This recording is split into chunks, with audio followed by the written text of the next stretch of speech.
Listo. Bueno, arrancamos con coccidios. ¿Me escuchan bien, cierto?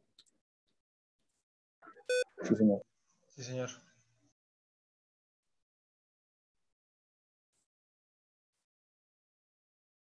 Este grupo de parásitos protozoos forman parte de unos organismos que se reproducen de manera sexual. Entonces, como se reproducen de manera sexual, hay organismos que se llaman microgametos y macrogametos. Los microgametos son células sexuales masculinas y los macrogametos son células sexuales femeninas que se unen, y cuando se unen forman una estructura que se llama cigote o cigoto, ¿sí? Que comienza a secretar una sustancia que se va endureciendo y forma algo que se llama el ooquiste. Dentro de todos los protozoos, este grupo es el único que tiene ese tipo de reproducción sexual. Por lo tanto, no van a formar las formas de resistencia, no se conocen como quistes, sino que se conocen con el nombre de ooquistes. ¿Entendido? Dentro de este grupo hay hay varios, pero dentro de los que afectan los tejidos, hay dos grupos interesantes. Uno son los coccidios intestinales, dentro del cual vamos a encontrar dos familias, la familia Eimeridae y la familia Cryptosporidae, y los coccidios de los tejidos, que se llama Sarcocistidae. Existe otro protozoo coccidio, que lo vamos a ver más adelante, que se llama Toxoplasma gondii, que también tiene una importancia química bastante grande en pacientes, en huéspedes embarazadas, en mujeres embarazadas. Dentro de la familia Eimeridae, vamos a encontrar un género que se llama Isospora belli. Profe, qué pena, es que caen. Sí. ¿Se pierde el audio? Sí, señor. Sí, se está escuchando muy pasito, profe. Ah, vale.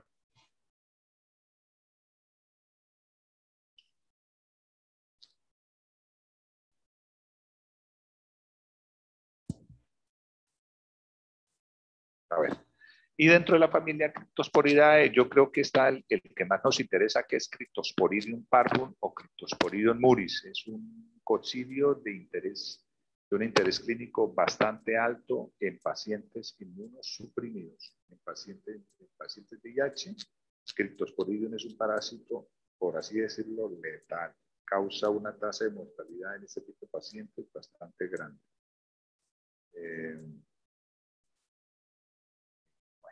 Entonces, esto es un ooquiste de isospora. Esto que ven ustedes aquí se conoce con el nombre de esporoquiste o esporoblasto o esporocisto.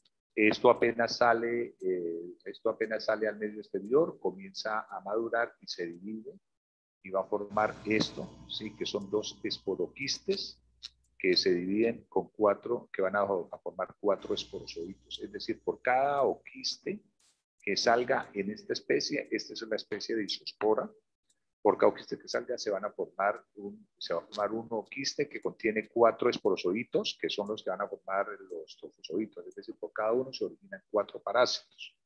Se van a originar 4 parásitos. A ver, aquí, estas son otras formas de resistencia. Esto es una isospora, como les decía, mírenlo, aquí están los esporoquistes y aquí están los esporozoitos, son 4. O sea, serían, en el último van a ser 8, porque cada una forma 4. Aquí está Imeria, se los traigo solamente de referencia, porque es un eimerino, son muy frecuentes en el ganado. En ganado agrícola, esto es mortal para las aves, para el ganado bovino, porcino. Esto es un parásito que se adquiere con bastante frecuencia. Y este es el ooquiste de Toxoplasma gondii, que como les digo a ustedes, pues tiene una importancia clínica, especialmente en mujeres embarazadas. Bueno, el ciclo biológico de estos parásitos es muy sencillo, es un ciclo directo. El ser humano adquiere los ooquistes, que se llaman ooquistes esporulados, adquiere los ooquistes esporulados maduros cuando toma agua o ingiere alimentos que han sido lavados con esta agua, con agua que está contaminada. Esto para el caso de isospora y para el caso de Cryptosporidium. Para el caso ¿cómo es que se llama esta especie? De sarcocistis. Para el caso de sarcocistis, el humano se infecta por el consumo de carne de cualquier mamífero, carne de res o carne de cerdo que tiene enquistado los trofozoitos, forman quistes tisulares, o por la ingestión directa de los zooquistes, en este caso que están esporulados. ¿Ya? Este es el ciclo de vida de isospora, ¿sí? El huésped se infecta por el consumo de ooquistes que contienen 2 esporoquistes con 4 esporozoitos. Las células pasan al estómago, llegan al intestino delgado, en el intestino delgado se desenquista, infectan las células intestinales, las células epiteliales, que se conocen con el nombre de enterocitos. Estos esporozoitos en esos enterocitos se transforman en merozoitos, ¿sí? Que comienzan a diferenciarse, como les decía, en gametos masculinos y femeninos, ¿sí? Micro y macrogametos que se unen y van a dar origen a este cigoto, que es el que va a dar origen al ooquiste y es el que sale al medio exterior a través de la materia fecal. Esto es muy parecido para isospora, para Cryptosporidium y para sarcocistis, que es la especie que, como les digo, el hombre no es el huésped definitivo de este parásito. Nosotros nos podemos infectar por el consumo de ooquistes, ¿sí? Nos podemos infectar por el consumo de ooquistes, de ooquistes, pero en el hombre no se realiza el ciclo completo. El ciclo completo se realiza en felinos. Esto es un parásito de felinos que puede generar cierta sintomatología en los humanos, especialmente cuando el parásito llega y se enquista en los tejidos musculares cardíacos, en los tejidos que rodean el corazón.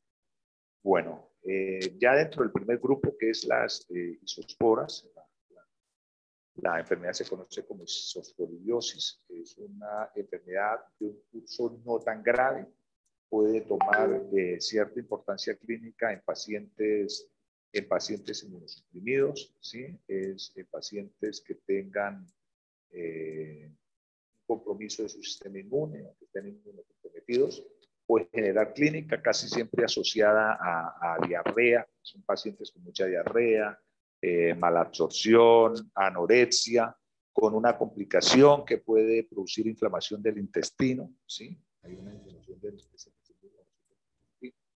Pero que, como les digo, no pasa mayores, no trae mayores complicaciones.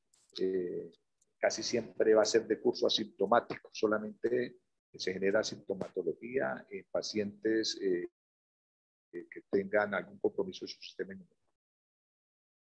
En el hecho de que en este tipo de pacientes, especialmente pacientes de VIH, la diarrea puede durar meses, inclusive años. El tratamiento para este parásito es trimotropin sulfametazón. Trimotropin sulfa es el medicamento que es muy efectivo para el manejo de esta enfermedad. Y ya con sarcocistis, ¿sí? Sarcocistis es un parásito que, como les digo yo, el hombre no es el huésped definitivo. Nosotros actuamos como huéspedes accidentales, pero el parásito se puede enquistar en las paredes, en los tejidos musculares, y va formando estos quistes ahí en los tejidos musculares infectados, ¿ya? Que casi siempre pasan inadvertidos, casi nunca se siente, no se genera ningún síntoma.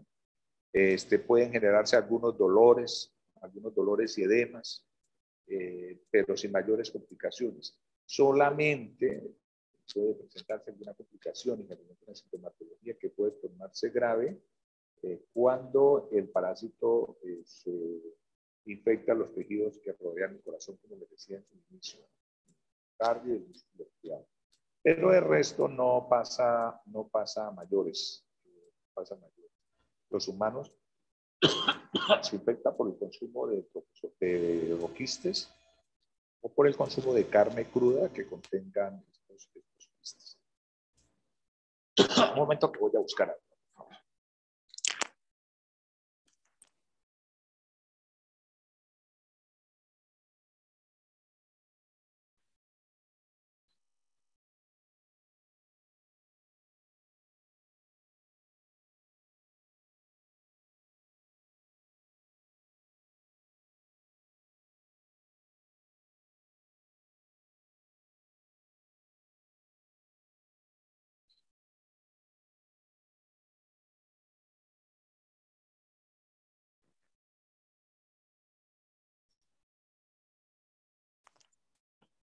Bueno, al que sí hay que tenerle respetos a este cliente, a Cryptosporidium parvum. Generalmente muy agresivo en pacientes inmunosuprimidos. Puede generar una clínica que es bastante, puede afectar mucho al paciente, pero cuando les digo, cuando estamos hablando de pacientes de VIH, de pacientes con un compromiso del sistema inmune. Con una complicación, nos podemos infectar por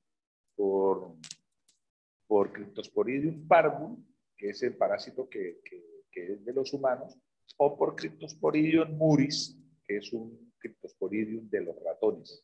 Nos pueden afectar de igual forma.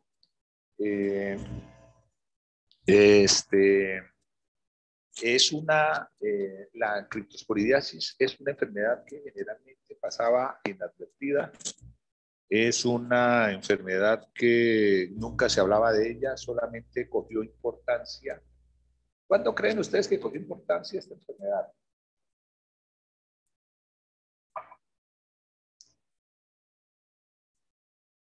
¿Escuchan?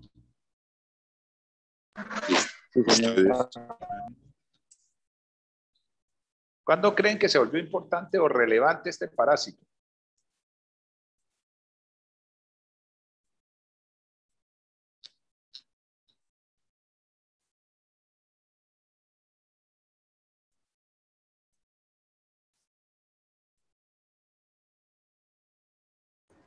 De pronto en pacientes cuando se empezaron a inmunosuprimir, por ejemplo, cuando llaman el COVID. En pacientes VIH. Sí. Mire, el Cryptosporidium era una enfermedad, es más, miren, la criptosporidiasis es una enfermedad muy frecuente.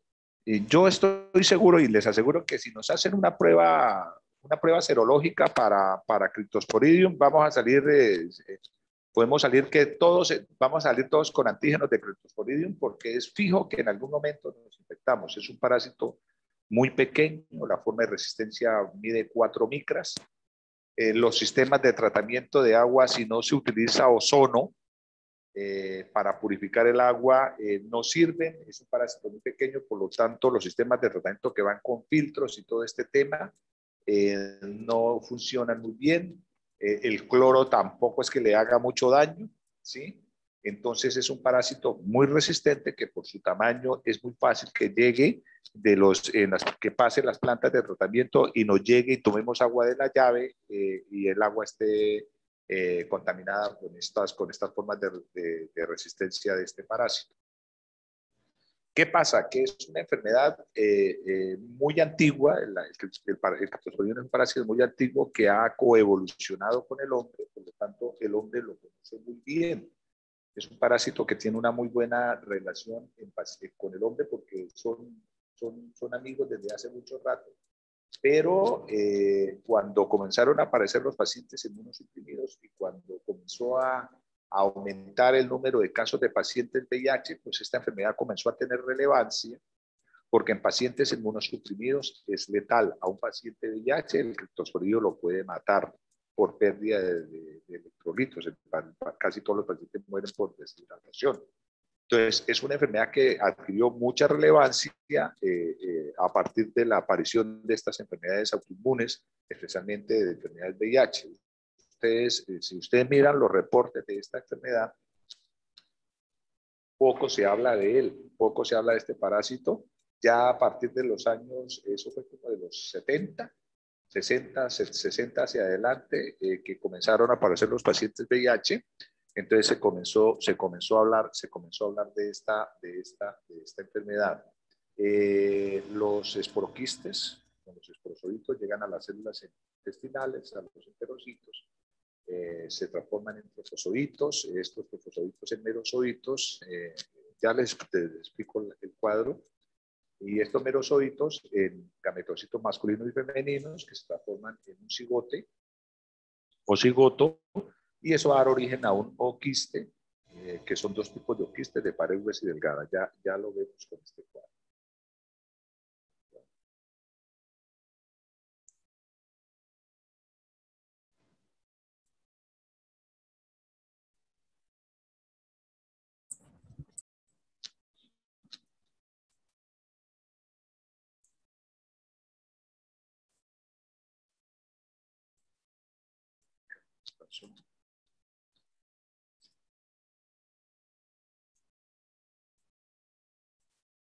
¿Preguntas hasta ahora? ¿Ninguna?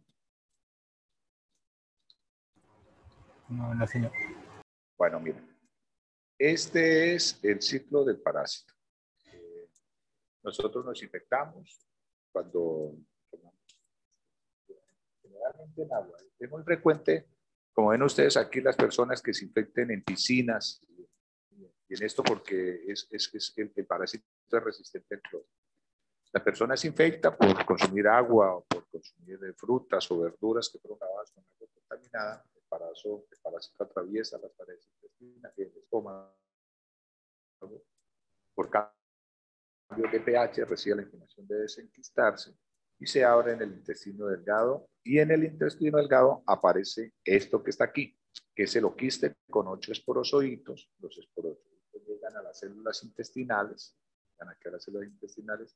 Y en las células intestinales, estos trofozoitos comienzan a presentar un proceso de división fisiológica, ¿sí? De transformación fisiológica, y estos trofozoitos se transforman en merozoitos tipo 1, que dentro de estas células intestinales se reproducen de manera sexual para producir más merozoitos, ¿sí? Y estos merozoitos tipo 1 pueden nuevamente infectar estas células intestinales o iniciar nuevamente este ciclo de reproducción y de división celular y aumentar la carga de parásitos, o entran en un proceso de diferenciación celular, ¿sí? Y se transforman en merozoitos tipo 2, ¿sí? Para madurar y transformarse dentro de las células intestinales en microgametos y macrogametos, que se van a unir para formar un cigote o cigoto. Este cigote o cigoto puede tomar dos caminos: o volverse en un oquiste de pared delgada, un oquiste de pared delgada, para iniciar nuevamente en estas paredes intestinales el ciclo, otra vez un nuevo ciclo de división celular y aumentar la carga del parásito, o transformarse en parásitos de pared gruesa, ¿sí? De pared gruesa, que son los que van y quedan depositados en la materia fecal y son los que salen al medio exterior, ¿ya? Para infectar nuevos huéspedes. ¿Qué pasa? Que en este proceso de autoinfección, porque hay autoinfección, es decir, un huésped, y estos ciclos se presentan en pacientes inmunosuprimidos. En un paciente inmunosuprimido, con una sola carga del parásito, es más que suficiente para que el huésped tenga miles y miles de parásitos dentro de su cuerpo, ¿ya? O sea, no es necesario en un paciente inmunosuprimido reinfectarse para que la carga aumente. No, aquí hay un proceso de autoinfección constante, y el parásito va a estar constantemente reinfectándose. El huésped va a estar constantemente, y entonces va a producir una carga bastante alta, que dependiendo del estado inmune, como le digo, del huésped, pues ahí viene la sintomatología. Si estamos hablando de pacientes inmunosuprimidos, si estamos hablando de pacientes inmunocompetentes, es decir, pacientes normales, espero que seamos todos los que estamos aquí, Generalmente se puede presentar dolores abdominales, unos cólicos y una diarrea rápida que puede pasar de 2 o 3 deposiciones en el baño y para de contar. Ya le terminó la diarrea. Si siente algún tipo de compromiso, pues se puede presentar una diarrea con moco y rara vez presencia de sangre. Recuerden ustedes que los trofozoitos comienzan a dañar estas paredes intestinales, comienzan a dañar y empiezan a causar desprendimiento de estas paredes intestinales. Hay desprendimiento, entonces estas paredes intestinales que están cubiertas de moco, ¿sí? Están cubiertas de moco. Entonces, esa mucosidad comienza a desprenderse y esto se va a ver reflejado en la materia fecal. Entonces, va a haber moco, va a haber sangre, ¿sí? Siempre va a haber dolor abdominal, el paciente siempre va a estar con dolor abdominal, pero no pasa mayores, dependiendo de cómo esté el parásito. Ocasionalmente, sobre todo en los niños, puede presentarse vómito, pérdida de peso, ácido mayor, puede haber dolor de cabeza, anorexia y ocasionalmente se puede presentar en pacientes inmunocompetentes. En pacientes inmunodeficientes, la cosa cambia, especialmente si estamos hablando de pacientes inmunodeficientes que están desnutridos, como son los pacientes de VIH. En los pacientes inmunodeficientes, pues lo continuo ciclo de... Sí, dime. Disculpe, es que se escucha un poco lejos. Si puede, porfa, repetir lo de los pacientes inmunodeficientes. Vale, en los pacientes inmunodeficientes, ¿sí? Si aparte de que están inmunodeficientes son desnutridos, ¿sí? La situación se complica en este tipo de pacientes, ¿ya? Empezando que la clínica va a ser mucho más larga y son clínicas que pueden ser de meses e inclusive años, ¿listo? Entonces, estamos hablando de pacientes que están desnutridos, ¿sí? Pues las diarreas se van a volver mucho más intensas, ¿sí? Van a ver mucho más intensas y prolongadas, lo que va a aumentar que sea mayor, acentuar que sea mayor la desnutrición. Y esta diarrea constante, esta pérdida de electrolitos constante puede llevar al paciente a la muerte. Entonces, en pacientes inmunodeficientes, la situación del paciente se complica. Cuando la inmunodeficiencia es temporal, es decir, es reversible, estamos hablando de pacientes que tienen otros tipos de infecciones, que tienen varicela, que tienen sarampión, que son pacientes que tuvieron un trasplante de órganos o que son pacientes con cáncer o con desnutridos, pero no son pacientes muy complejos, pues la diarrea va a variar, es decir, la diarrea se va a suspender a medida que el paciente deja de ser inmunodeprimido y se vuelve inmunocompetente. Entonces ya las condiciones del paciente cambian. Se pueden presentar en estos pacientes, sobre todo en pacientes de VIH, el tema se complica porque muchas veces el parásito, en una buena cantidad de veces el parásito sale de estas paredes intestinales, entra al torrente circulatorio y puede llegar al páncreas y producir pancreatitis, pueden llegar a la vesícula biliar y producir colecistitis, pueden llegar a los pulmones y producir complicaciones pulmonares, sinusitis, entonces complican las condiciones del paciente. Pero en estos pacientes casi siempre la muerte es por deshidratación más que por cualquier otra complicación. Hay una pérdida de electrolitos bastante grave, sí, que casi siempre se presenta esta pérdida porque los trofozoitos dañan las vellosidades intestinales, las atrofian y las aplastan. Entonces, este atrofiamiento, este aplastamiento de estas vellosidades, pues hace que la capacidad de absorción de estos tejidos disminuya notablemente. Entonces va a haber una disminución del área de absorción. Y de igual forma, este daño en las paredes intestinales, este atrofiamiento hace que se desprenda la grasa, ¿sí? Que está en esta pared intestinal, por lo tanto, la cantidad de grasa que se observa en la materia fecal en este tipo de pacientes es más grande. Otra de las complicaciones que trae esta enfermedad es que hay una disminución en la producción de enzimas digestivas y entonces va a haber una disminución en la producción de lactasa y fosfatasa, lo que va a traer complicaciones, sobre todo a nivel nutricional en el huésped, en el paciente humano. Y lo otro, que es lo más grave, es la destrucción de la microflora intestinal ustedes saben que las células, todas las células tienen están programadas para lo que se llama los cambios de ósmosis, entre el intercambio de sustancias entre el exterior y el interior de la célula.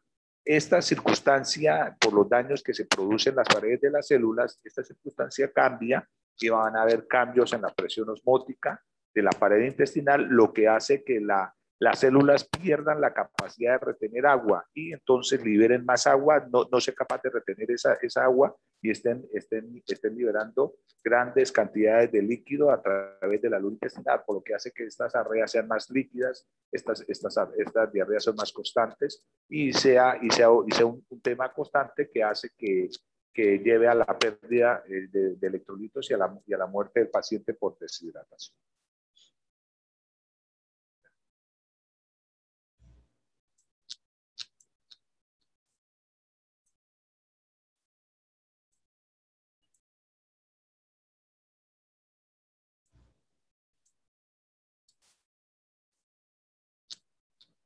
Este es un paciente, después de que aparecieron los pacientes VIH, los pacientes SIDA, esta enfermedad se volvió famosísima. Esta y una que vamos a ver que se llama la microsporidiasis. La microspora son otro grupo de parásitos mucho más pequeños que Cryptosporidium, pero que también tienen importancia clínica en este tipo de pacientes. De resto no, ni suenan. Y es más, sonaron fue después de eso es que comienza uno a ver que comenzaron a aparecer publicaciones sobre este parásito. Se me quede algo.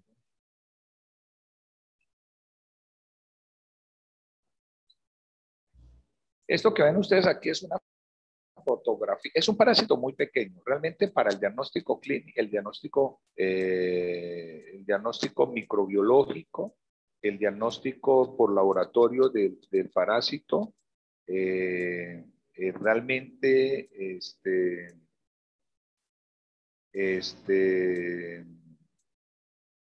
casi no se pueden ver, es imposible verlos. Para poderlos ver se tienen que utilizar técnicas especiales de coloración. El método se llama Ciel-Nielsen modificado y es la que permite ver estos oquistes de esta forma. Es la única forma de poderlos identificar, a no ser que utilicemos microscopía electrónica, que es la que nos permite verlo así, o la técnica de inmunofluorescencia con tinción de auramine, rodamine, que es una técnica costosísima que nos permitiría verlos así. En el diagnóstico de laboratorio que se utilizan en estos laboratorios, se utiliza la técnica de Ciel-Nielsen modificada que nos permite ver los parásitos, nos permite ver los oquistes de esta forma. Pero como les digo, que por microscopía normal es imposible por el tamaño, porque miden 4 micras, eso es demasiado pequeño. El tratamiento para este tipo de pacientes, como le digo, en pacientes inmunocompetentes no necesitan ningún tipo de tratamiento. El paciente en un mismo día ya puede recuperarse de la enfermedad porque el sistema inmune controla la presencia del parásito y evita que el parásito se reproduzca. En pacientes inmunosuprimidos, pues esto sí no sucede y ya hay que utilizar un medicamento para el control del parásito que se llama paramomicina. Ya es un medicamento que es bastante efectivo para el control del parásito. Y ahora lo que les comentaba, microsporidios intestinales. Estos parásitos infectan por el consumo de agua o de alimentos que estén contaminados con las esporas. Son estructuras mucho más pequeñas, ¿sí? Son mucho más pequeñas que un Cryptosporidium, miden como micra y media, 2 micras. Entonces, poderlos ver al microscopio es difícil, así sea utilizando técnicas de coloración, que es la que se utilizan para esto, porque son muy pequeños. Existen dos especies que hay varias, pero lo que es la encefalitosón y el microsporidio son muy conocidos y sobre todo en pacientes SIDA, ¿no? En pacientes VIH. Son estructuras que tienen una estructura que se conoce con el nombre de espora, ¿sí? Y una estructura larga que se conoce con el nombre de túbulo y filamento polar, que generalmente este túbulo filamento polar está enrollado en la espora. Y cuando la espora llega a las paredes del intestino, a las células intestinales, desenrosca ese filamento y este filamento lo introduce, como ven ustedes aquí, en los tejidos intestinales para descargar lo que se llama, el esporoplasma, ¿sí? El esporoplasma o los esporontes o esporoplasmas o los merontes, que son las células que son el resultado de este tipo de reproducción asexual. Afecta a varios órganos, ¿sí? Puede llegar a afectar la bilis, la vesícula biliar, puede llegar a afectar los pulmones, puede llegar a llegar al cerebro, pueden al corazón, dependiendo del estado inmune del huésped. O sea, en un paciente inmunocompetente no pasa absolutamente nada. En un paciente competente son completamente asintomáticos, pero en un paciente inmunosuprimido, en un paciente con compromisos de su sistema inmune, sí es un tema de mucho cuidado, es un tema que puede ser letal para el paciente. Dentro de su ciclo, pues como les digo, las células, dependiendo del proceso de división, producen un proceso conocido como merogonia o esporogonia. La merogonia va a producir merontes, que son células que se multiplican dentro de las paredes intestinales y producen lo que se llama autoinfección o autofecundación, que es la complicación, al igual que el criptosporidio, que hay autofecundación, autoinfección, y producen los esporontes que van a dar origen a los esporoblastos, que son los que dan origen a las esporas, que son las que van a la materia fecal y salen a infectar nuevos huéspedes. Generalmente, como les digo, cuando se ingiere agua o alimentos que han sido lavados o se utiliza agua para su proceso. Son estructuras muy pequeñas que no generan mayores problemas. En las manifestaciones clínicas, como le digo, tienen importancia clínica en pacientes inmunosuprimidos, en pacientes normales no pasa nada. En este tipo de pacientes pues pueden llegar a... Profe, perdón, es que no se le escucha. Vale. En los pacientes inmunosuprimidos, pues como les decía, pueden llegar a los conductos biliares y producir una colangitis que va acompañada de dolor abdominal, fiebre, escalofríos, puede producir náusea, vómitos, ¿sí? Puede producir diarrea crónica, pero como la célula es esta espora es muy pequeña, generalmente no hay ni desprendimiento de moco ni de sangre. Es que como ven ustedes, como les decía yo, espera y vuelvo a la diapositiva anterior, esta no daña las paredes intestinales. La espora lo que hace es que introduce este túbulo filamento polar, que es una estructura demasiado pequeña. Entonces ella no va a causar daño en la mucosa, ni va a causar daño en las paredes intestinales, ni atrofiamiento de las microvellosidades intestinales. Entonces, por lo tanto, en estos parásitos no va a haber presencia no va a haber presencia ni de sangre ni de moco en la materia fecal. Eso no se va a ver. Eso nos sirve dentro del diagnóstico clínico. Para hacer diagnóstico clínico nos sirve, es un parámetro que nos puede servir. Como ven ustedes, son muy pequeños, lo que yo les decía, de 1.5 a 3 micras, son estructuras demasiado pequeñas.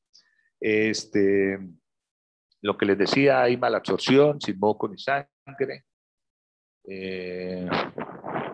hay desnutrición y grave en pacientes VIH, que como les decía, esta diarrea crónica que se vuelve interminable de todos los días, el paciente constantemente está en diarrea, con una diarrea constante puede matar al huésped. En pacientes VIH es grave, puede producir la muerte, ¿ya? El diagnóstico por técnicas moleculares, ¿sí? O coloraciones especiales, como les mostraba en el otro, técnicas de inmunofluorescencia o técnicas moleculares para el diagnóstico del mismo. Vale, preguntas hasta aquí. Profe, una pregunta. Dime. O sea que el parásito no penetra en sí, sino que es la espora, o sea, es lo que entendí. El filamento polar. Ajá. El túbulo es lo que introduce dentro de la célula. El parásito no se reproduce dentro de la célula. Él a través del túbulo, filamento polar, elimina o descarga los merontes y esos son los que comienzan a reproducirse. Eso sí, al final revientan la célula, pero no causan el daño que causan los otros, ¿no? Listo, profe, gracias. Bueno, y ahora vamos a hablar de cocidios intestinales. Los ciliados, ciliados intestinales. Los ciliados es dentro de los ciliados intestinales solamente hay una especie que tiene interés clínico, que se llama Balantidium coli. La enfermedad se llama balantidiasis, es una enfermedad que es producida por un parásito bastante grande, ¿sí? Es un parásito cuya forma de resistencia, aquí se le llama el quiste, ¿sí? La forma de resistencia puede llegar a medir hasta 300 micras, es grande, es casi tan grande como un nemátodo. Tiene tanto el quiste como el trofozoito una característica especial, es que su núcleo tiene forma de riñón. Si lo ven ustedes, aquí es un núcleo arriñonado. El paciente se infecta por la ingestión de quiste. Profe, Dime. perdón, es que creo que no está presentando. Ah, perdón. Perdón.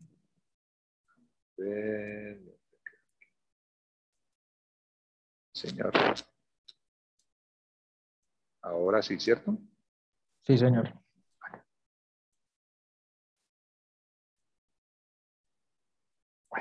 Como ven ustedes, el quiste tiene forma de riñón. Si ven ustedes, este es un quiste y este es un trofozoito. Ciliado que tiene su cuerpo rodeado de pequeñas conocidas como cilios. El humano se infecta por la ingestión de quistes con núcleo, arriñonados, que se llama arriñonados. En las paredes intestinales, el quiste llega abierto y se forma el trofozoito, ¿sí? Que comienza a reproducirse de manera sexual, ¿sí?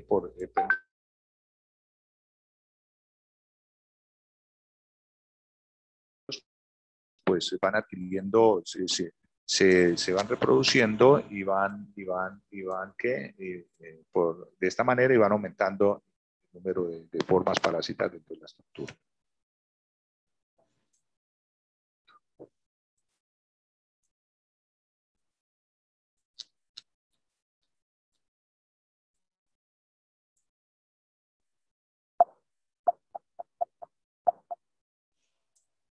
¿Escuchan? Sí. Vale.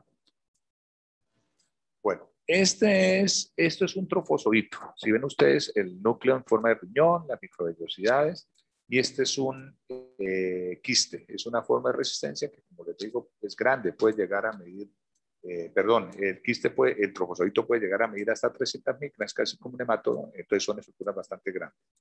A ver, ¿qué les puedo decir de este parásito?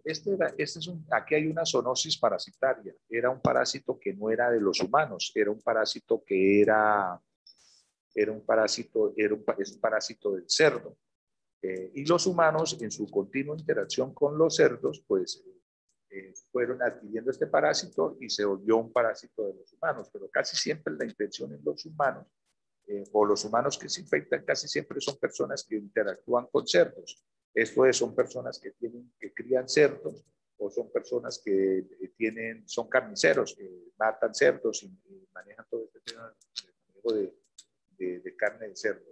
Son la población que más está en riesgo, pero cualquiera está propenso a infectarse. Es de mucho cuidado, son infecciones poco frecuentes, pero pueden presentarse y pueden complicar mucho, pueden complicar mucho al huésped, porque en las infecciones crónicas En las infecciones crónicas puede producir inflamación y ulceración de las paredes del intestino grueso, ¿sí? Pueden producir, pueden inflamar el ciego, ¿ya? Pueden afectar el hígado y cuando se presentan estas afectaciones del hígado, el paciente se puede complicar y se puede morir, pueden formar.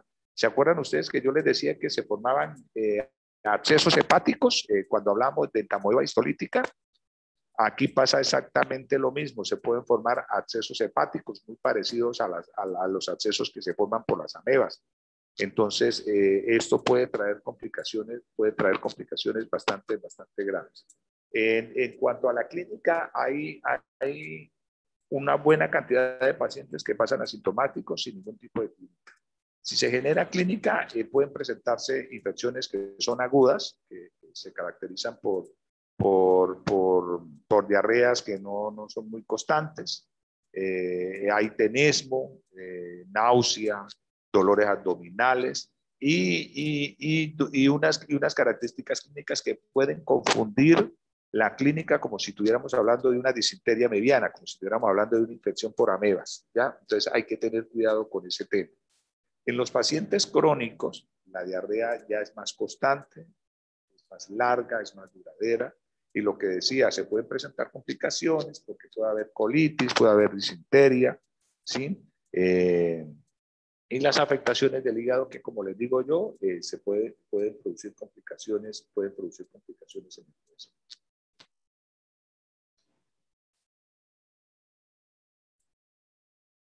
Hay una característica que estos parásitos tienen una especie de boca conocida como citostoma y citofaringe, que es realmente lo que hace daño en las paredes intestinales, lo que hace que se haya desprendimiento de moco y sangre. Aquí vamos a ver presencia de moco y sangre en los restos de materia fecal. Bueno, patológicamente la balantidiasis es muy parecida como les decía, con algunas características muy parecidas a las que produce entamoeba histolítica, por eso se tiene que tener mucho cuidado en el diagnóstico, ¿ya? Él produce daños en las paredes intestinales que hacen que estas paredes se ulceren, ¿sí? Y se formen abscesos, se produzcan úlceras y se forman abscesos, ¿ya? Y las complicaciones que les digo cuando llegan al hígado, ¿sí? Cuando llegan al hígado y forman estos abscesos hepáticos que pueden complicar y producir la muerte del paciente. Se han presentado casos todavía más raros que se encuentran en el pulmón, ¿ya?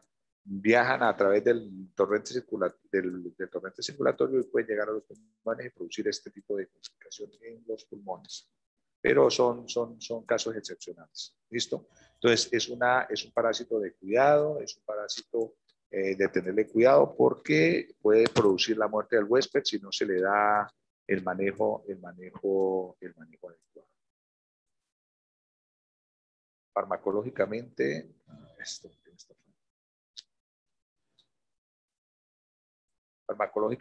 se maneja, cualquier azol sirve para el manejo de esta enfermedad, pero la tetraciclina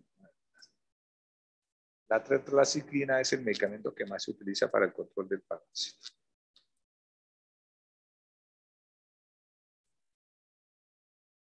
Estamos viendo la diapo, ¿cierto? Sí, señor.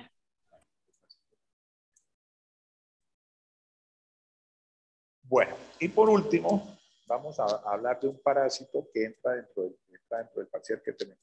¿Podemos hacer el parcial el lunes?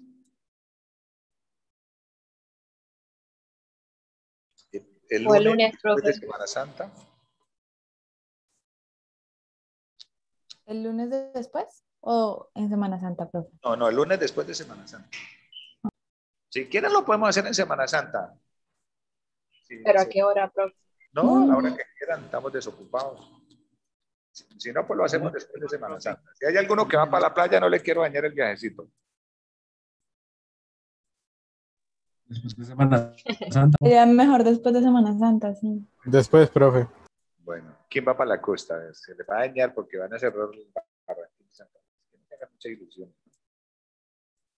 Esperen que voy a tomar un listado de asistencia. Un momento.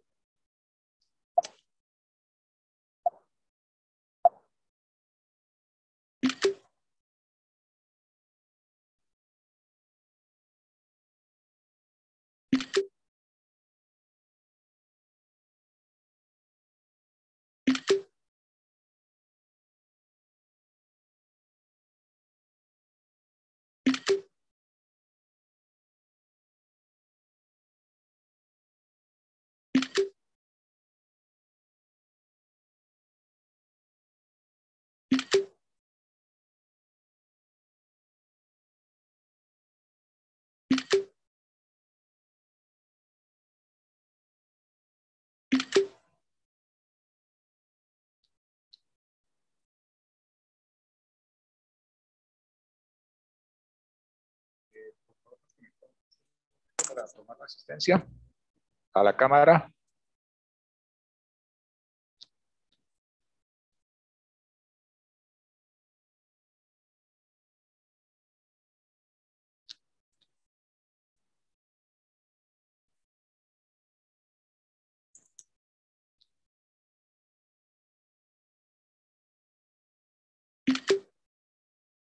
Ah, Carla, ¿dónde anda usted? ¿No? ¿Está manejando, Carla? Sí, profe, qué pena.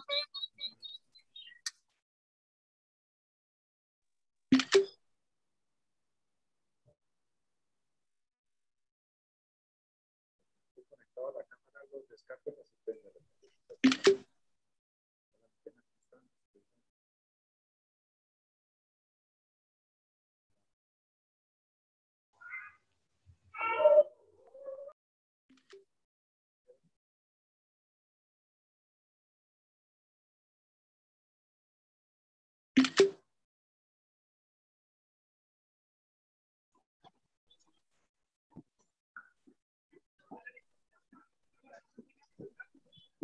A los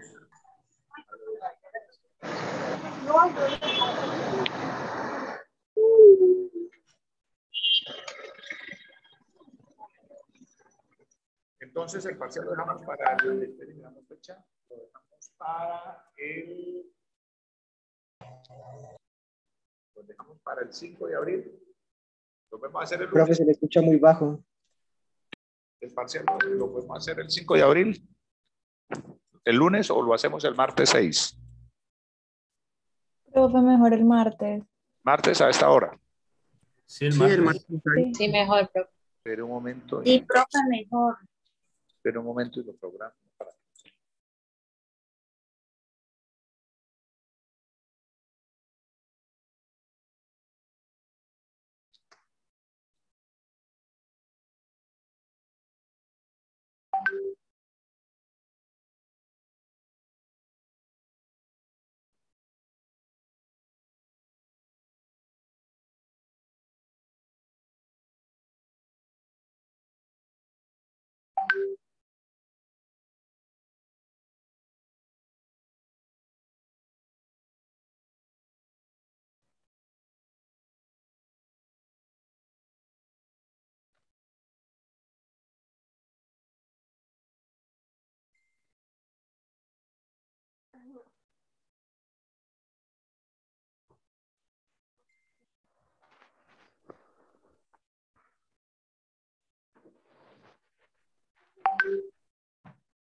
Estamos viendo la pantalla, chicos.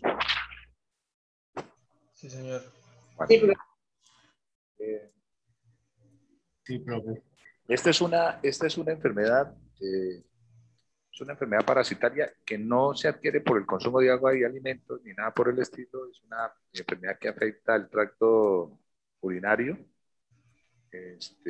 Puede llegar a afectar también los órganos de reproducción y es transmitida por contacto sexual. La enfermedad se llama triconomiasis por tricomonas vaginales. ¿Sí? Es un parásito protozoo flagelado. ¿Sí? tiene una cara, es muy fácil de describir microscópicamente. Tiene una membrana ondulante, que rodea la parte dorsal del parásito, una boca o citostoma, ¿sí? Una boca o citostoma, y tiene un gran núcleo aquí, como lo ven, y una estructura conocida como asostilo o gancho de anclaje que le permite adherirse a las paredes intestinales. Estos flagelos, esta boca y este gancho de anclaje genera mucho daño, sobre todo en la vagina, que es el sitio donde se ubica más el parásito, ¿ya? La enfermedad, como le digo, el mecanismo de transmisión es a través de contacto sexual. El huésped, generalmente el hombre es asintomático, el hombre casi siempre es el portador que transmite el parásito, pero en él casi siempre es asintomático, no se generan mayores problemas. La sintomatología casi siempre se presenta en las mujeres, pero también se han reportado varios casos de madres que le transmiten en el momento del parto, cuando los partos son normales. Bueno, partos normales, en el momento en que la niña está pasando está teniendo el parto y atraviesa por el conducto uterino, se puede infectar también de esta forma.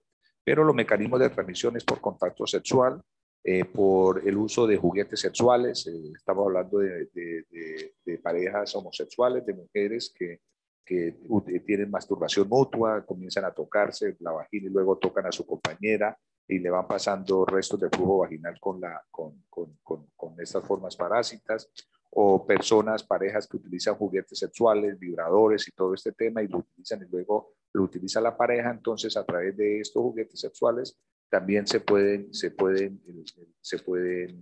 infectar. Es una enfermedad, como les decía, que afecta especialmente el tracto genitourinario, especialmente en las mujeres, en el hombre también. En los hombres, generalmente, con algún tipo de compromiso del sistema inmune, puede generarse alguna clínica, pero casi siempre las mujeres son las que la llevan con clínica de esta enfermedad. El parásito se reproduce en las vías urinarias y genitales, ¿sí? Ya les comenté cómo era la transmisión. Miren, este es el parásito. Por este parásito es que la ropa interior y los vestidos de baño no se pueden medir. Ustedes saben que cuando van a comprar ropa interior, la ropa interior no se puede medir, no se puede devolver, porque generalmente esta enfermedad produce mucho flujo vaginal, ¿sí? Produce algo que se llama leucorrea, produce abundante descarga vaginal, y en ese flujo vaginal va el parásito, y en ese flujo vaginal el parásito puede durar vivo varios días, creo que como que 2 días, puede durar vivo hasta 48 horas. Entonces, si en ese flujo vaginal una persona, digamos, utiliza ropa interior, una mujer, y luego otra utiliza la misma ropa interior y la utiliza muy ajustada, puede infectarse. Entonces, esta es la razón por la cual la ropa interior no se puede devolver, ni se puede medir, ni nada por el estilo. Dentro de las complicaciones que se presenta por este parásito, pues viene todo lo que está asociado a enfermedades de transmisión sexual, ¿sí? Produce vaginitis, cervicitis, pueden producir uretritis, pueden presentarse algunas complicaciones en las mujeres, ¿sí? Producir, cuando orinan, mucho dolor al orinar, cuando están teniendo relaciones sexuales, mucho dolor al tener relaciones sexuales, pueden, lo que se llama coito difícil, pueden tener dolores abdominales, irritación a nivel vaginal, ¿sí? Mucha picazón, genera mucha picazón, mucha irritación. Los parásitos a veces pueden llegar al sistema reproductor y pueden producir inflamaciones de la mucosa uterina, pueden producir inflamaciones de las trompas de falopio. O sea, realmente es una enfermedad de mucho cuidado. La característica más frecuente de esta enfermedad es la leucorrea, esa descarga vaginal que generalmente es de color amarillento, verdoso, que es un olor muy típico. Miren, ustedes cuando ya en su quehacer diarios como médicos se van a dar cuenta, ustedes ya huelen y dice esta persona viene con tricomiasis, porque producen un olor muy fuerte, un olor fétido, un olor bastante pesado que se caracteriza por esto. Esto está muy asociado al desaseo. Si una persona se baña todos los días, si utiliza, tiene baños vaginales, se asea constantemente en este tema, esto no se complica. O sea, dentro de los manejos farmacológicos, el metronidazol es el medicamento que se utiliza para esto, pero una persona haciéndose baños vaginales y aseo constante puede controlar mucho esta formación de leucorrea. Hago la observación en mujeres que están menstruando, ¿sí? Las mujeres menstruando, la menstruación es un caldo nutritivo para estos parásitos y la carga parasitaria aumenta muchísimo. Durante la menstruación, las mujeres la carga del parásito aumenta mucho. Por lo tanto, aumenta la leucorrea, aumenta el olor y todo este tema. Por eso les digo que el aseo es algo importante durante estas enfermedades. Ahora tengo problemas con el portátil. Se queda pegado, no sé qué pasará.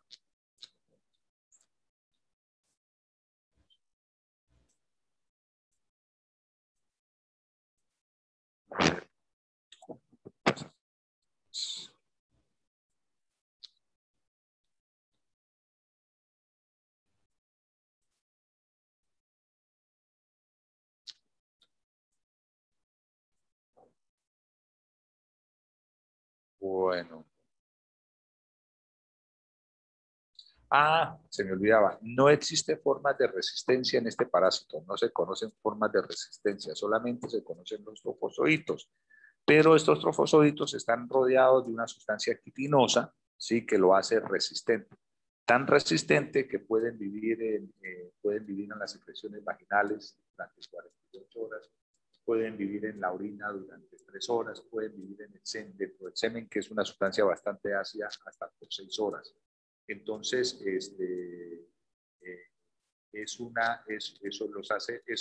esa estructura quitinosa los hace resistentes.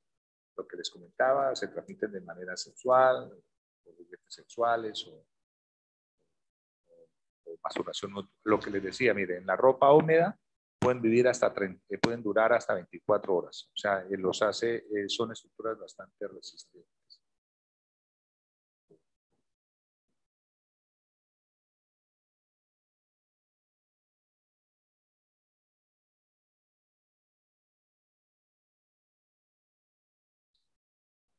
Existen otros tricómonas que se llaman tricomonas tenas y pentatricomonas hominis. La tricomonas tenas es un parásito de la boca. Es un parásito que se encuentra en la boca y los dientes y en las encías, en las calzas, cuando hay caries dentales. Eso es un caldo nutritivo para él. Es una enfermedad que se transmite generalmente por la saliva. De un humano se lo transmite al otro por la saliva.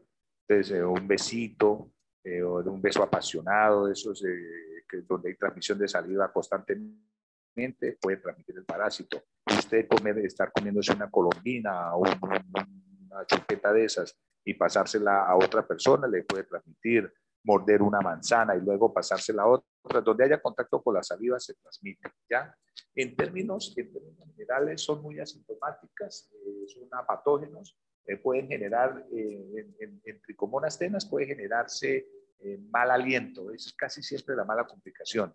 No necesita medicamento de control. Usted haciéndose un buen baño, cepillándose los dientes constantemente, utilizando enjuague bucal es más que suficiente para controlar el parásito. Y pentatricomonas hominis es un parásito que se transmite a través del agua, por el consumo de agua que afecta el parásito. Este parásito afecta el intestino grueso. Es patógeno hasta cierto momento, aunque generalmente no genera mayores problemas clínicos. Entonces, es de tenerle cuidado en pacientes sintomáticos, pero en en pacientes inmunocomprometidos, inmunocompetentes no pasa mayor cosa. Bueno, se me olvidaba este pedacito. En pacientes inmunosuprimidos, en mujeres embarazadas, este parásito puede traer una complicación, puede producir aborto, puede producir parto prematuro, ¿ya? Entonces, en pacientes, en mujeres embarazadas, cuando la carga es muy alta, puede traer complicaciones y puede producir aborto. Es uno de los mayores problemas que trae tricomonas, ¿ya?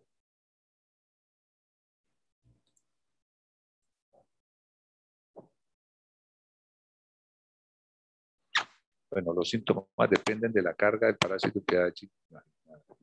Les decía, en hombres casi no se presentan problemas. Si se presenta alguna clínica, puede estar asociada a la uretritis.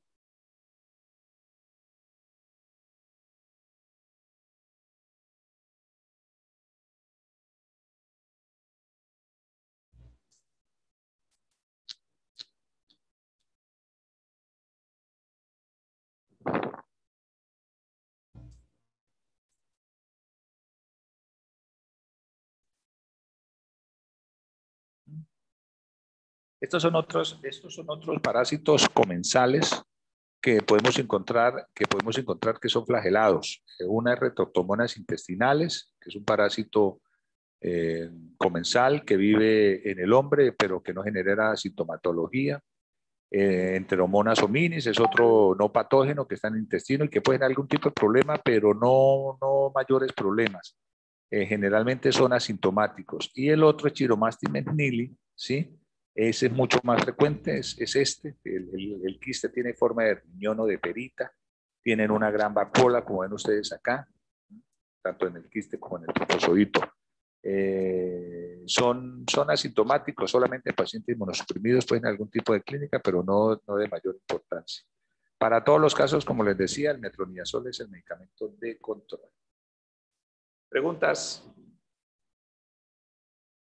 ¿Inquietudes? Creo que ninguna, profe.